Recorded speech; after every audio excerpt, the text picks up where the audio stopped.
Indeed. So we're going to go ahead to, hopefully I'm saying this, Nicole, and pronouns are he, him, and wants to talk about the Bible is more reliable on marriages and relationships. Did I get the pronunciation of your name right? I just want to make sure I didn't butcher that. Hi, yes, this is Nicole. Yeah. Can you hear me? Awesome. Can hear you. What do you want to talk about? Yeah, I was calling in the show before and was talking about the Bible and marriages, and based on the answers I got from the show, I kind of thought about it that the previous time we discussed more the Bible and what it says about marriage, and I wanted to know more about the atheist point of view on marriage and how atheists basically organize their life and relationships and marriages. How does that work? Well, that's a good question. I don't think there's a singular way because we only agree on one position to various degrees on that. And so I'm not really sure that not accepting that a God exists or thinking that a God does not exist will entail the way that I go about relationships and marriages. I see how MD wants to handle this. I would just say I was in a long-term relationship. That was about all I had. It was a really long, 9-year relationship.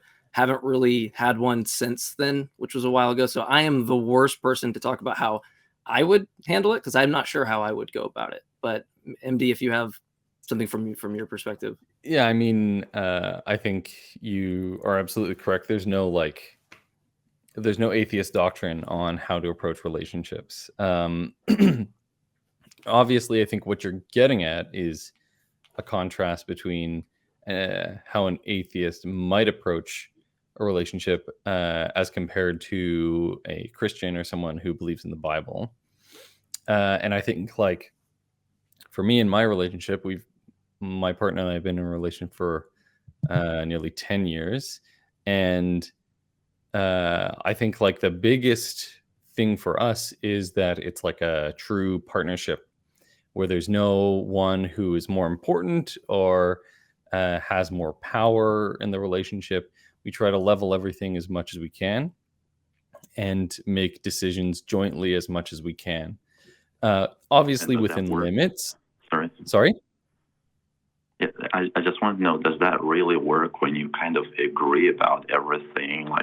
You said nobody's more important, right? But don't you think in every society or every relationship there has to be a leader? In a country we have a leader, right? Or in any society there has to be one person that makes decisions, right?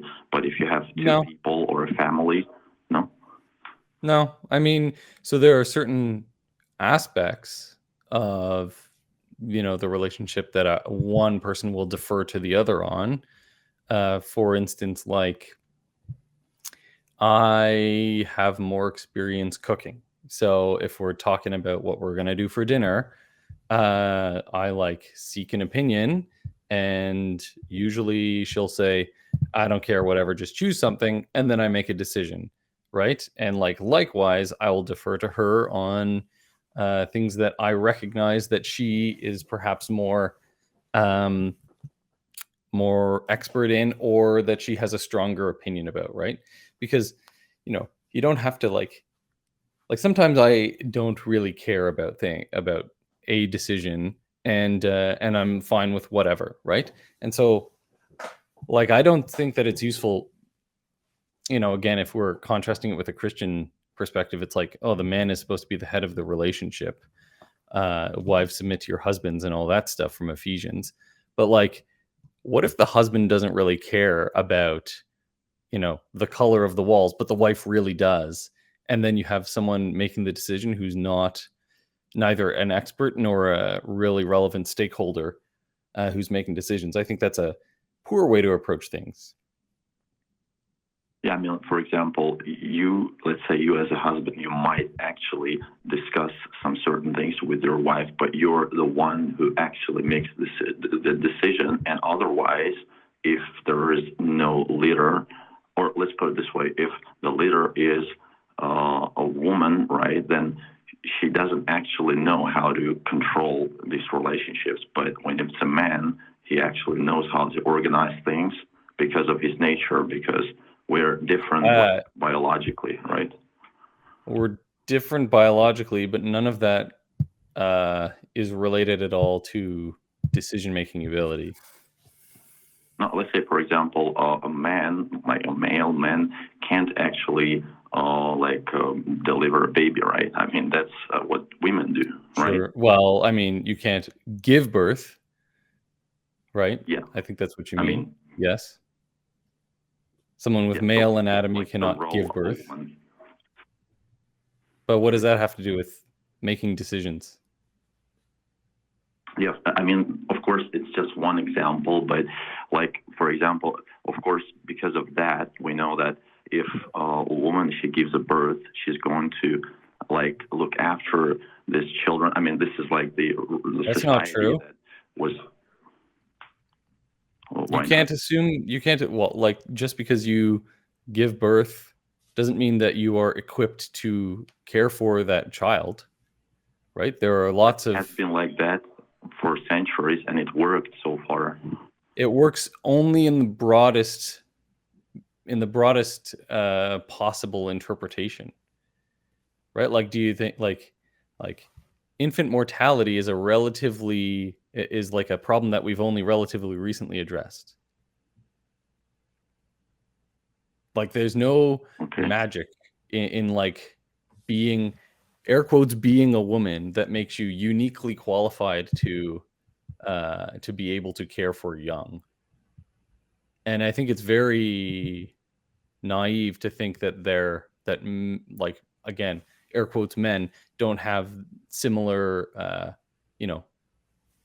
parental instincts. Yeah, I mean, not only that, but also being more like masculine, right? That has to do with hormones, right? What does that have to do with decision making? What does any of this have to do with decision making? Well, it affects us somehow, right?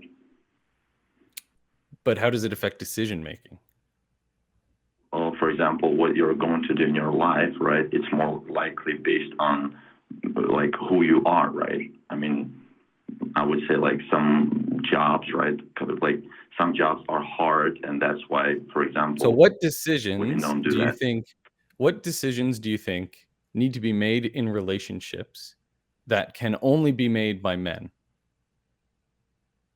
Well, for example, where a family is going to live. For example, you say you want to live in one country, and like your partner says you want to live in another country, so you can't like split up. Why would I be uniquely qualified to make that decision, as opposed to because somebody the has two to of do us it. making a decision jointly? But what if you can't come to one decision? Then you have to keep talking and compromising until you find a solution. I don't think that a unilateral decision is good for a relationship. I mean, if they don't agree, then they're going to split up. And if there's a family, it's going like children, they're going to have to also choose if they want to follow their father or mother. But if father has had to like choose always, he could say, okay, we're going to stay here based on this, right? And that's going to preserve the family from breaking up, you know? Yeah, I don't think that that's the gold standard of relationship health. Like, some relationships, the healthiest thing for some relationships is to end, right? And well, I mean, if they're together alone, if they don't have children, then it would be the best option for them. No, what if there's an abusive relationship? What if there are people who just, for reasons of personal difference, get on each other's nerves? They're married and they have kids, and it's taken them 5-10 years to realize that they just cannot get along, and as a result, they're emotionally abusive to each other and to the children. What is the most appropriate solution to this problem? Well, the best solution is society that also follows these rules. Like, for example, if say the religion, right, they can point out that this person does the wrong thing because even the religion says that you can't abuse, like, you know, be unjust to your partner, but you have to treat them wisely and be a good leader in your relationships, let's say. I don't think you really answered my question there.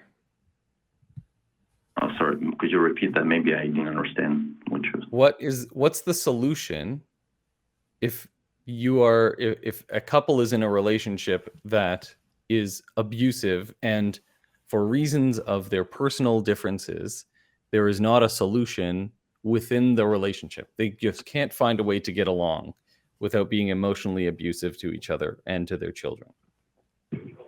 So they go to like this proper, let's say, like society that tells them, you know, like they come and tell them, for example, people who are responsible for this kind of, like maybe like a court or something, and they say like you have to treat this way, and if he continues to abuse, they say that she actually can leave this person because he's an abuser. That's the correct answer, is they should end the relationship because that's the healthy thing to do. Why would you wait in that situation? Well, why do you need a court to decide that? Why do you need a court to give a woman the permission to leave a relationship? No, well, because maybe like if they can influence, right? It's based on like they still can save this family because they're better off to stay together than to. I don't think that that's true.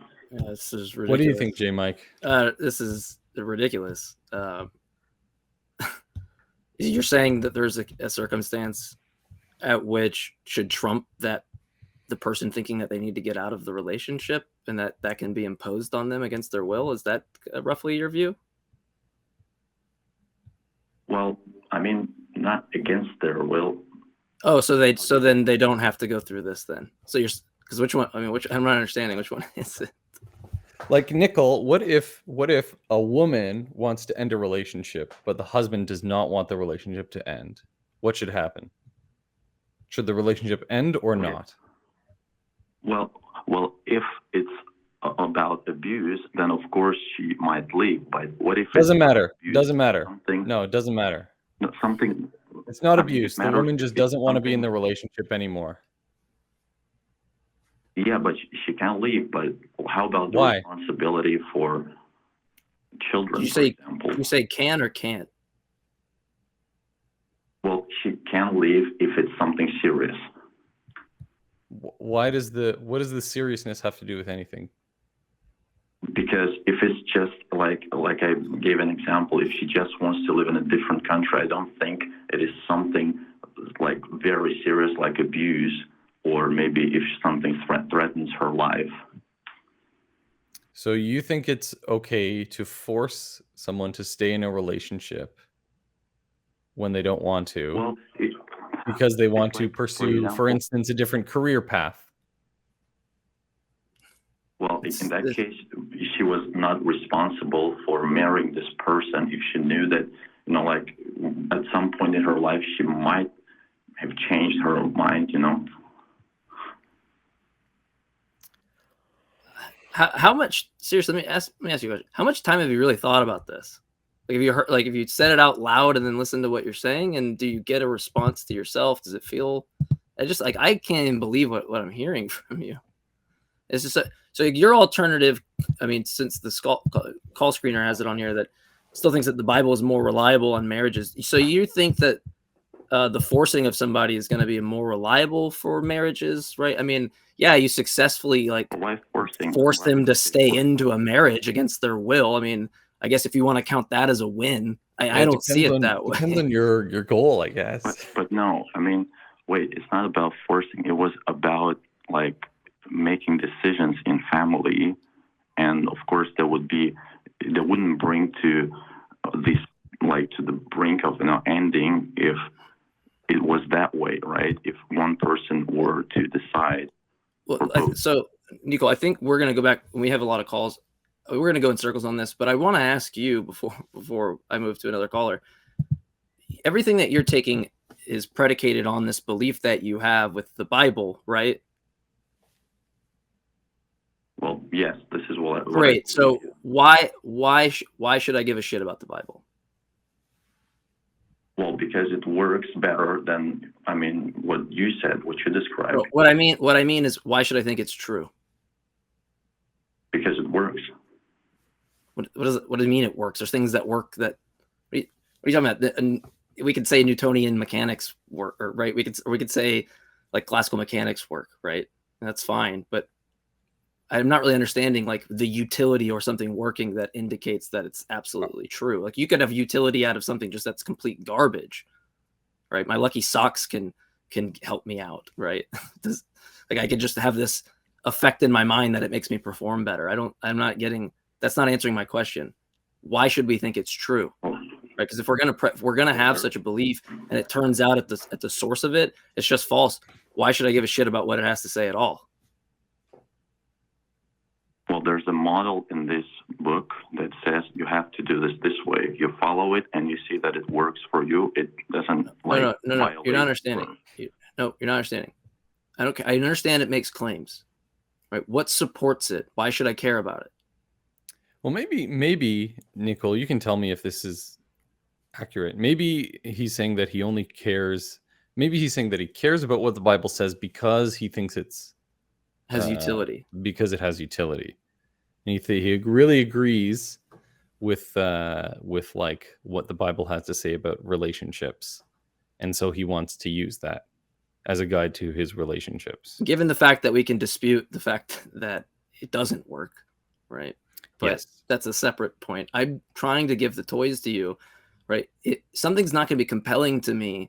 All the stuff that's subsequent to this view, I don't really care about if it's not true at its origin, right? If it's just something that you're picking and choosing, I don't see why the Bible would have any relevance towards the position that you have in the first place. And if it does, then and it turns out just to be false, I mean, what does that say about your view? You say it works and it comes from some fundamentally false view. It just seems strange to me, right? I mean, there's the point we can go back and forth on with.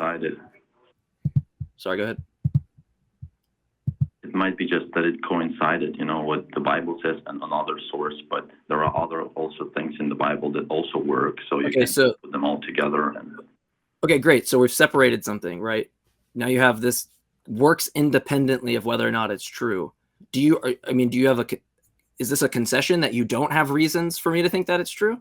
And you're just talking about this coincidental thing that it's talking about somehow lines with how like what you think the ultimate relationship or marriage should be? Are we separating that out and you're agreeing that you don't have any good reasons to accept the thing to begin with? Well, you see, that's why I started this conversation by asking what you believe, and you said you don't have one universal way of handling it, which means like it's like random, right? So there's no random would be without reason. There's no atheist thing, but like I have my own way of approaching it, and Jmike has his own way of approaching it. Yeah, random is just going to mean like there's no explanation. There's no reason for why you do it. There's going to be reasons that are invoked. I mean, they might be instrumental. I don't believe that there's like categorical norms of how I should do things. I think that view is ridiculous. I think that these things derive from experience, right? And analyzing circumstances and context of circumstances, the outcome, the intent. There's a lot that goes into it. It's not random. It's actually like a cumulative amalgamation of why you should do one thing over the other, given more evidence that you have, right? More data you have, the better you can assess it. Right. And based on your values and your goals, right? Like, I think part of the problem here is, I don't know what your goal is. So in the call screening, it says, you think the Bible is more reliable on marriages and relationships, but more reliable with respect to what goal? What is the goal of like... go ahead, Nicole. The goal is to save like the family for like the future, right? And to not make their lives miserable, but also you can say to make society better, because society all consists of this like tiny like families of many people. But if there's no marriage, let's say, or consistent marriage based on something, one universal rule, then it's just like society is going to collapse. Why? And how do you know? So let me ask you, like, do you think it would be better without marriage, like at all, if there was no marriage at all? I think that it's a different strokes for different folks kind of thing. Like, I think that some people really want to have an institution called marriage and that matters to them. And I think a lot of people can very successfully raise, families and be contributors to society without the institution of marriage. I don't think that it's necessary or useless in like a global sense. And Nico, we're gonna move on to other calls. We're stacking up some calls. I do appreciate if you want to call back in. Like when I'm on, it'd be great if you could call in and tell me why you think this is true. I mean, I can give you like my opinions on how I might handle relationships and stuff. That's not really. I'm not an expert in that field at all. I do know that your view doesn't seem to work for like saying someone should suffer for the sake of some other people and they should just kind of suck it up. Seems kind of ridiculous to me. I think there should be considerations of the other people, but the fact that they make these considerations isn't going to mean anything in your view, because there's still going to be something external to them that they're forced by to remain in that. I think that's ridiculous. I mean, that just removes their autonomy, their ability to make choices, their rights as a human. I just don't. I don't get behind that. I don't think that's more reliable, but we appreciate the call. All right. So, oh, it was a strange call. It kind of threw my head off a little bit there. Yeah. I mean, it's a position we don't hear a lot of people taking, in like, especially outside of rooting it in like, well, God says X, which is not what he did. Right. Yeah, said, exactly. No, I think independently of whether or not God says it, that men should be in charge of relationships. It's a very interesting thing. You wonder where that value comes from. Yeah, and that I might have been poor, like trying to separate, but that's precisely what I was trying to say was, look, I mean, so you're just saying it might happen to coincide with this, but it independently is just probably not true. I just find that strange that I would hold something like you would just tell me you don't have good reasons for this thing, and there's other reasons why you think that thing is more valuable. Clearly, it's not the Bible if it's false, right? You're just saying this on an island by itself is better for marriage. Great. I don't know how you demonstrate that. I think most people, they're not going to want to be a part of that. But yeah, anyway, I mean, I think it's one of those, depending on, again, how he defined his goal. It's one of those things where it's like, oh yeah, if your end rate is no divorce and you outlaw divorce, that's the best. It's going to get you the best relationships, right? Yeah. The most successful relationships. It's like, well, maybe that's not a good metric of relationship health.